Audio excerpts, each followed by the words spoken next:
Hello guys, and greetings from the heart of the brave Ukraine, Kyiv. Today we will discuss another success of the Ukrainian armed forces when they actually managed not just to stop but to destroy another Russian attack on Kupiansk direction in Pishchana.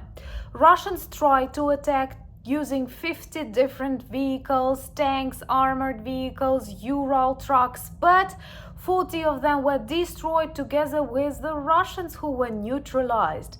Because if you want to live long and happy life, remain in the borders of your own country. Though I agree, happy life in Russia seems quite impossible. So let's discuss what happened today in Pishchana and why Russians are actually trying to organize more meat waves, losing more people for some meters and kilometers of Ukrainian territory. And also I'd be happy to share a little bit about our NAFO convoy today. My name is Anna, I'm from Ukraine, I'm in Ukraine, and if you want to see Russia defeated and learn something from Ukrainian experience in these very challenging times, subscribe, demonstrate your solidarity and help us debunk Russian fakes.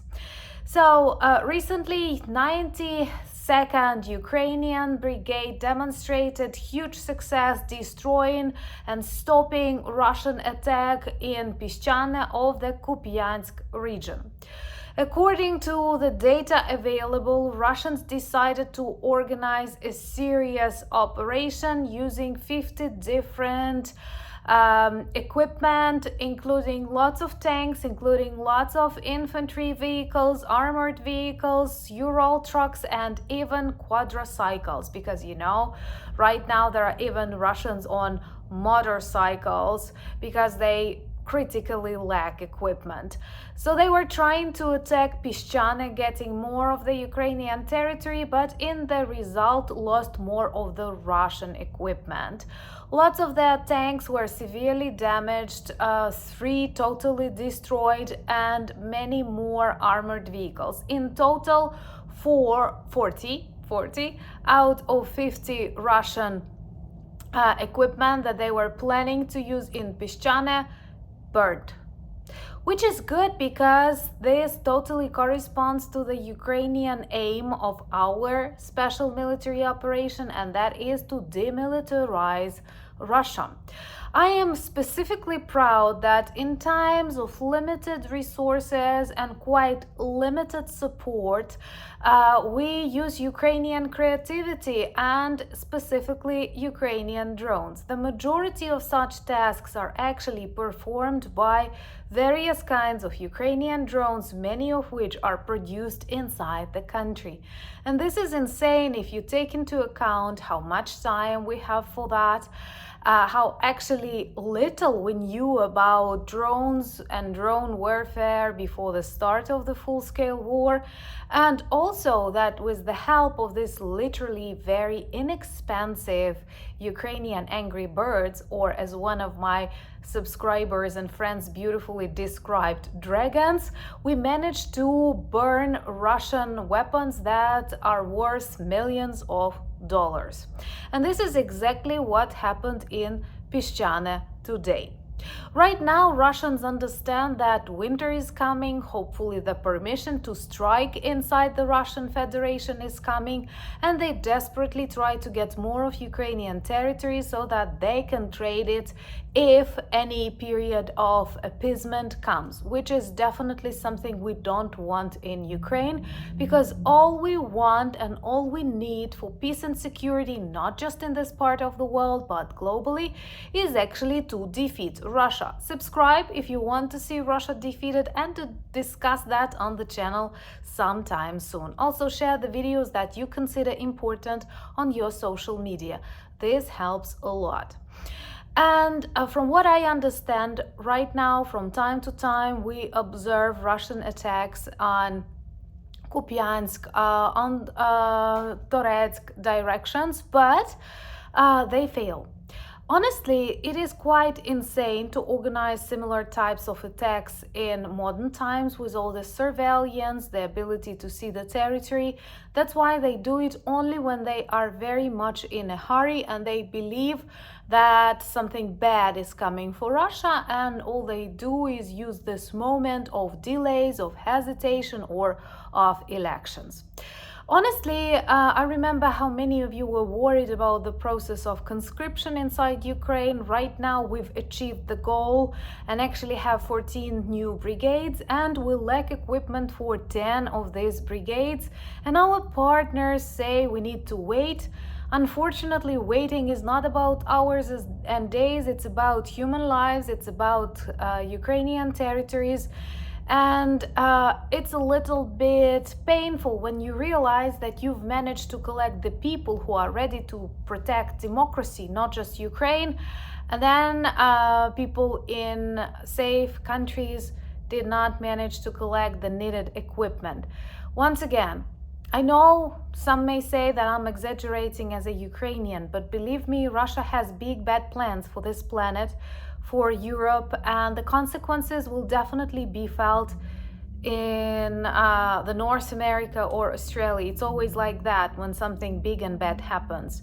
And that is why it's extremely important to defeat Russia here in Ukraine. It was not our choice to become a battlefield. Nobody wants this kind of life. But it's all because of Russia. It's not because of resources. It's not because of NATO.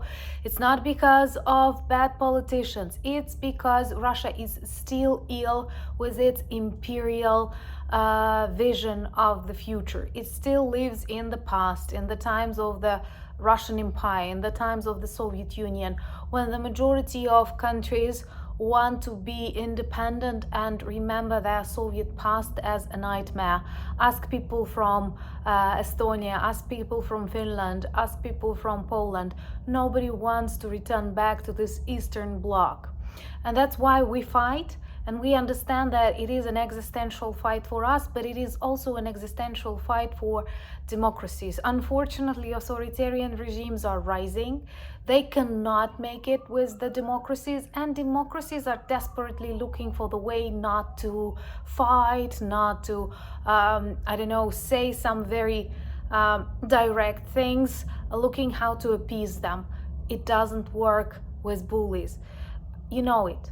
Please help me persuade those who still doubt. Please let Ukraine strike back. Russia is desperately afraid of that. Even with inexpensive, very limited Ukrainian drone technologies, we are able to destroy Russian ammunition depots. That was great last week. Hopefully more to come in the next weeks.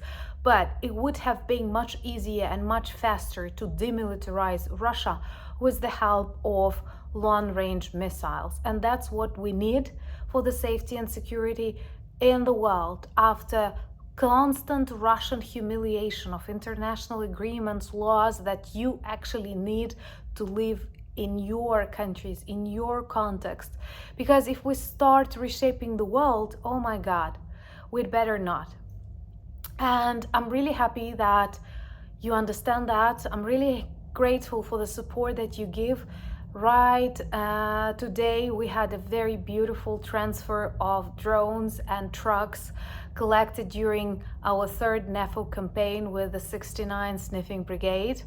And we brought 60 drones, Ukrainian-produced drones, and also 3 Mavic drones, and 1 truck for the Sky Lords. These are very brave Ukrainian aerial intelligence guys now in Kharkiv direction, and I will demonstrate more on the channel. But today I was super filled with gratitude because it is you guys who are doing all that. Thank you so much, and let me know what are the other topics you would like to discuss on the channel. Remember to join me on Instagram. I share more of everyday life, cave visit, NAFO campaign there. The link is in the description of this video, same as links to my threads, to my X, and our beautiful Discord community. Also, we have a nice merch shop. The link is also in that description with lots of items that work well as reminders and conversation starters about Ukraine. Thank you for buying me coffees, becoming my patrons and sponsors of the channel. And most importantly, thank you for being our friends, for standing with us. I'm sure together we will win. Let me know, by the way, what do you think about Zelensky's visit to the USA? Because, I don't comment on foreign politics and I consider it's my duty. There are lots of things I need to tell about Ukraine, but we have very contradictory opinions here. So if you feel like sharing, I read all the comments very attentively. I learn a lot from you. You change some of my opinions, or you inspire some of my decisions. So let me know, what do you think about recent Zelensky's visit to the USA, as we are waiting for him back in Ukraine. Thank you once again. United we stand. Slava Ukraini!